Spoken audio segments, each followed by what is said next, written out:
Muito boa noite, vamos para mais um plano operacional. Amanhã, terça-feira, dia 21 de maio.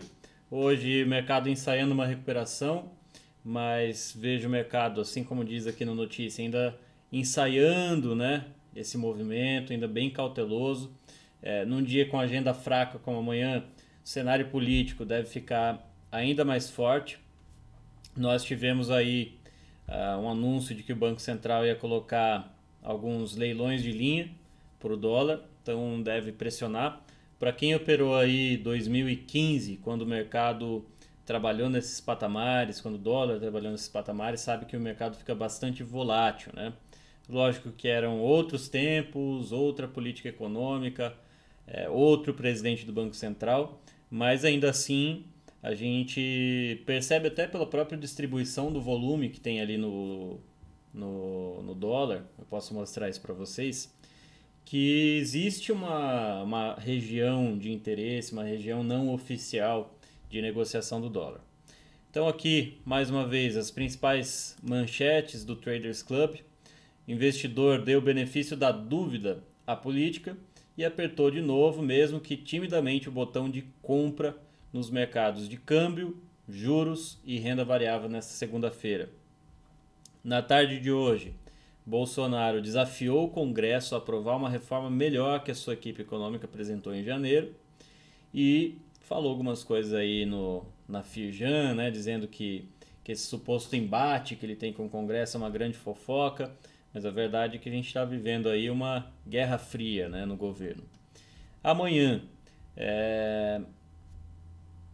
aqui eles dizem, né, que o dia pode ser uma semana de mais volatilidade, com o mercado interno navegando ao sabor do cenário político. Eu entendo que essa promete ser uma semana bem parada. Nós estamos agora aqui na semana 3 do mês, ainda não é a semana de rolagem de contrato, então o mercado tende a ficar um pouco mais travado. Eu, por enquanto, acredito que vai acontecer isso. Isso pouco importa, né? Na verdade, qualquer tipo de previsão que eu faço aqui é até besteira de falar, porque não tem nada para dar certo e tem tudo para dar errado, né? E não importa o que eu acho que vai acontecer, porque o que vai definir realmente é o que o mercado faz ali na hora, né? Para terça-feira, praticamente sem notícias, venda de casas usadas, mas entendo que tenha pouca relevância. E vamos para os gráficos. Então, o que nós esperávamos aqui no plano anterior, né? Então, primeiro, eu tinha alguns pontos de referência aqui entre 91.500, 92.000 e abaixo disso em 90.500. O que o mercado acabou fazendo? Nos nossos pontos funcionaram muito bem. Ele trabalhou aqui abaixo do 90.500, testou essa faixa de negociação aqui, que era um pico de volume, né, do dia anterior, essa faixa aqui. E foi justamente o ponto da mínima do dia, praticamente no preço de abertura do índice hoje. Ele chegou a fazer aqui um fluxo bastante comprador em cima de uma área de interesse nossa anterior, né? Aqui na faixa dos 91.500, caiu praticamente até o 91.150, 91.100, então quer dizer, chegou a bater aqui quase 400 pontos do nosso ponto de inflexão. Na sequência, mais uma vez ele bate em outro ponto de inflexão aqui próximo dos 92.000 pontos e lá para o fim da tarde acaba rompendo aqui já com bastante volume, né, de negociação. E o que o mercado fez quando a gente olha em relação às pernadas? Na minha visão, a partir do momento que ele vem e ensaia aqui esse movimento, nós tivemos topos mais altos que os anteriores com um volume bastante, vamos dizer assim, igual, né? Se a gente for comparar as duas pernadas aqui, olha, foram duas pernadas praticamente iguais. A diferença foi mínima, ó, dessa máxima para a máxima anterior. Então, nesse caso, já não entra aqui nesse momento o padrão de uptrust, né, de falso rompimento. Mais tarde, aí sim o mercado faz novos topos, totalmente seco aqui o volume. Ele até ensaia uma queda com volume mais acentuado aqui, mas o mercado sempre imprevisível, acaba subindo, rompendo a região de interesse que nós tínhamos aqui e finaliza quase na região do teto, né, dos últimos dias, lá em 93 mil pontos. Na nossa visão macro, né, nós tínhamos esse cenário, eu tinha uma expectativa do mercado chegar aqui em 88 mil pontos, e no plano operacional de ontem eu comentei o seguinte, ó, aqui no gráfico diário tinha passado despercebido para mim que ele já estava fazendo uma grande acumulação, já praticamente no mesmo nível dessa grande força compradora que nós tivemos anteriormente. Então, pro gráfico diário, já estamos aqui numa região de desconto, quer dizer, não confirmou a região de desconto dessa área, que era a nossa região anterior, e acabou funcionando, tendo uma absorção um pouco maior aqui embaixo. Qual a minha visão para amanhã? Então, como hoje o mercado saiu rompendo várias faixas de teto, quer dizer, essas zonas de referência que nós tínhamos aqui, ó, começaram por esses grandes picos de volume que ele fez anteriormente, ó. Aqui, aqui, e esses pontos serviram como referência. Eu sempre digo o seguinte, essas regiões não são pontos de compra ou de venda especificamente, eles são pontos de interesse. E o que eu costumo dizer? Quando o mercado se aproxima dessas faixas de preço, nós começamos a olhar com mais atenção. Então, como é esse caso aqui, que ele vem, bate aqui nessa zona de interesse comprador, né, uma zona de absorção vendedora. E quando ele faz isso, o que nós temos que observar? Como o mercado se aproximou. E ele já se aproximou dessa região com uma grande divergência de volume. Então, num primeiro momento, nós tivemos um pico de volume bastante acentuado nesse topo. No segundo topo, divergência de volume, quer dizer, topo mais alto que o anterior, mas o volume já estava mais baixo. Então, em ambos os casos, valia uma entrada nesses pontos de interesse. Então, o índice para mim ficou um pouco mais fácil de operar hoje. O índice deu algumas operações bem claras ali, quando você observa o mercado sob a ótica da teoria do leilão, sob a ótica da metodologia Wyckoff. E para amanhã eu mantenho essa visão. Então, nesse momento, eu ainda considero que essa faixa aqui dos 93 mil pontos é uma faixa de muito interesse, ela deve servir como um teto importante. Mas o que acontece nesse caso? É um teto importante, pretendo buscar operações nessa faixa, mas se ele passar direto, ele me dá uma informação. Se ele bater, travar, começar a ter muita acumulação de volume, me dá outra completamente diferente. Então, mais uma vez, essas regiões não são a garantia de que você vai entrar para um lado ou para o outro. Elas são regiões de interesse, regiões de possíveis inflexões.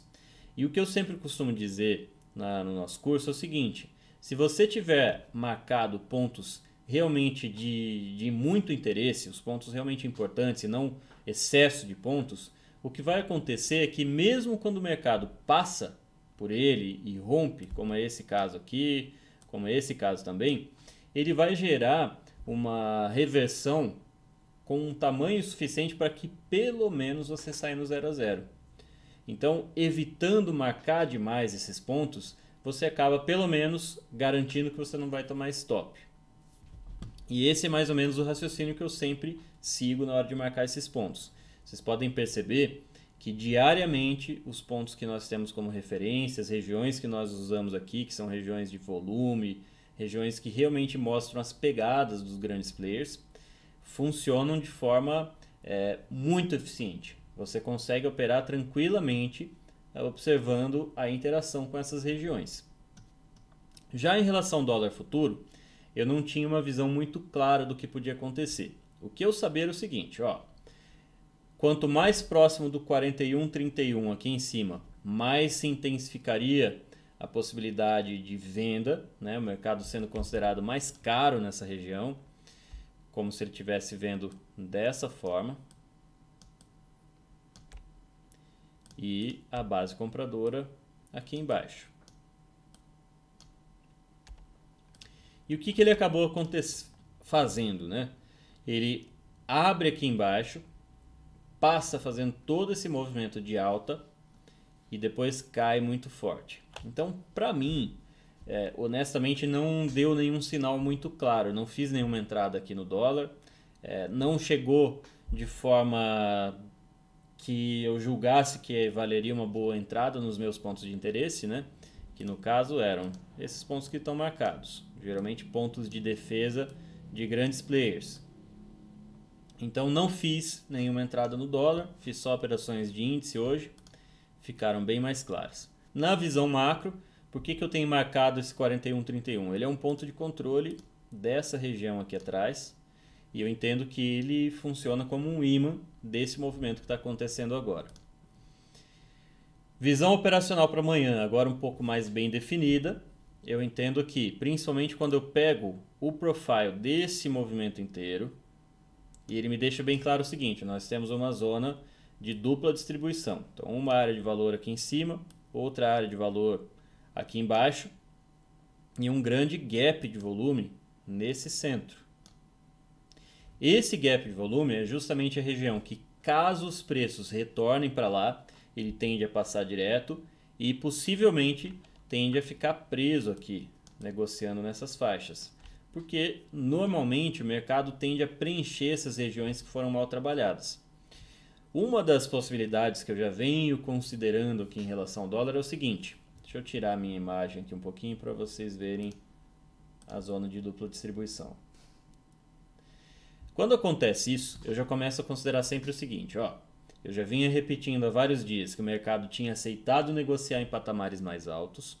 E a partir do momento que agora ele rompe esses patamares, né, a máxima desse movimento para mim era aqui no 3,995, vamos arredondar para os R$4. A partir do momento que ele passa dos R$4, quer dizer, bem aqui nessa região, que foi uma região muito importante e que fica com uma pegada muito visível aqui, ó. O sinal que eu observo é esse, ó. Reversão em padrão em V, principalmente quando no dia anterior ele teve uma grande absorção aqui nessas duas faixas de preço aqui no dia 13 e no dia 14. A partir do momento que ele rompe os R$4 com a eficiência que ele rompeu, quer dizer, essa região toda aqui foi mal trabalhada, ele passou muito rápido. E o mercado, principalmente sob a ótica da teoria do leilão, tem uma espécie de curiosidade com regiões mal trabalhadas. Então esse gap aqui eventualmente vai ser preenchido. E por isso que eu começo a considerar cada vez mais o seguinte, olha, possivelmente o mercado pode nos próximos dias vir preencher isso aqui, ficando com suporte em 4028, 4028. Então esse passa a ser um ponto de referência bastante importante para mim. Da mesma forma, o meu raciocínio passa a ser muito simples. Abaixo do 4077 entramos em modo venda. Acima do 41,15, se o mercado insistir em voltar a negociar nessa faixa de preço, eu acho que ele tem um grande ponto de resistência, que é esse ponto de controle no 41,31. Mas o mercado tem sido bastante imprevisível, né? Ele vem passando direto em pontos que foram muito importantes anteriormente e por conta disso eu sempre aposto que ele vai continuar fazendo o que quer que ele já esteja fazendo, que nesse caso é subir. Então é um raciocínio bastante simples. Se o mercado estava subindo, eu continuo apostando na alta. Se ele está caindo, continuo apostando na venda. É o caso do índice. Então o índice para mim está fazendo um respiro, deve buscar novos patamares para tentar atrair oferta, para tentar atrair venda, assim como o dólar provavelmente deve cair um pouco para atrair demanda.